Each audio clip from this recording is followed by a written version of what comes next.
자, 연소 생성물의 확인을 위해서 먼저 알코올을 가지고 실험을 해봅니다.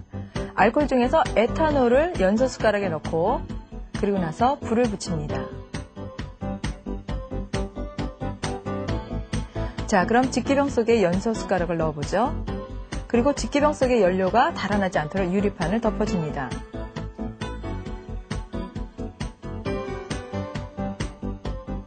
푸른색 염화 코발트 종이로 직기병 속의 액체를 확인해 보겠습니다. 푸른색 염화 코발트 종이가 붉게 변한 것을 확인할 수 있죠. 이번에는 직기병 속에 석회수를 넣고 잘 흔들어 줍니다.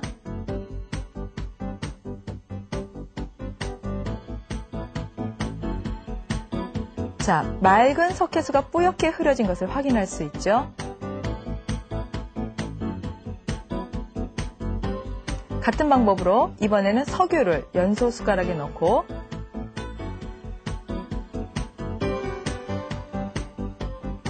그리고 불을 붙입니다. 불이 잘 붙지 않기 때문에 이번에는 솜을 심지로 이용하겠습니다. 직기병 속에 연소 숟가락을 잘 넣고요. 이제 연소 생성물을 확인하기 위해서 먼저 푸른색 염화 코발트 종이를 직기병 속의 액체에 묻힙니다.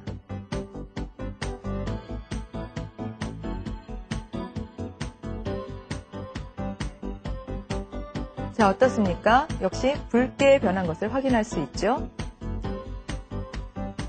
자, 이번에는 직기병 속에 석회수를 넣습니다. 석회수를 넣고 흔들어 보니 맑았던 석회수가 다시 뿌옇게 흐려진 것을 확인할 수 있습니다. 마지막으로 숯을 연소시켜 직기병 안에 넣어봅니다.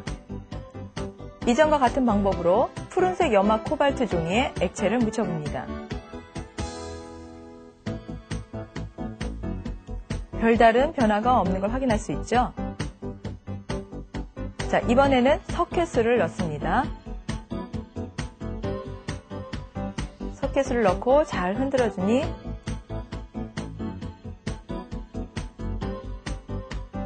원래 석회수에 비해서 뿌옇게 흐려진 것을 확인할 수 있습니다.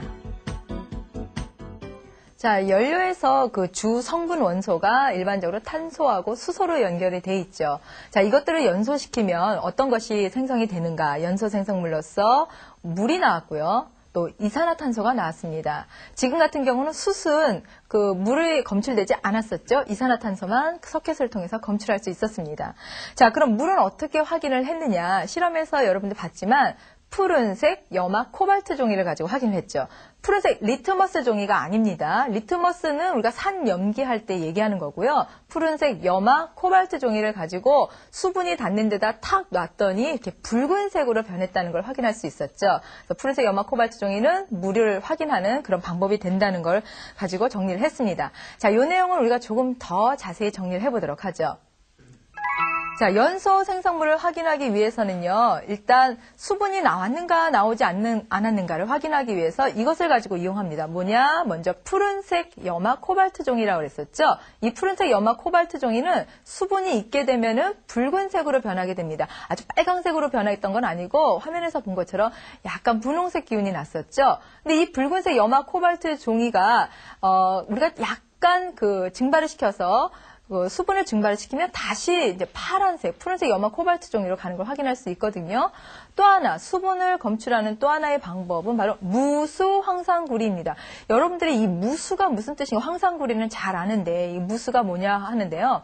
황산구리 결정에서도 수분은 들어있거든요. 그러니까 우리가 가열을 해가지고 이 수분을 쫙 빼버린 거, 물이 없는 거죠. 무수 황산구리는 이제 원래 색깔이 흰색인데 이게 수분이 딱 떨어지게 되면은 어떻게 되느냐? 푸른색으로 색깔이 변하게 됩니다. 이렇게 색깔이 변하는 것을 보고 우리가 여기 수분이 다구나 이렇게 검출할 수가 있는 거죠. 자, 그 다음에 수분 말고 또 나올 수 있는 게 뭐였죠? 연소 생성물로서? 그렇죠. 이산화탄소가 나옵니다. 그렇다면 이산화탄소는 어떻게 확인을 할 수가 있느냐? 석회수를 가지고 하죠. 석회수는 화학식이 이렇게 되네요. CaOH2 이걸 읽는다면 수사나 칼슘이라고 읽어줍니다.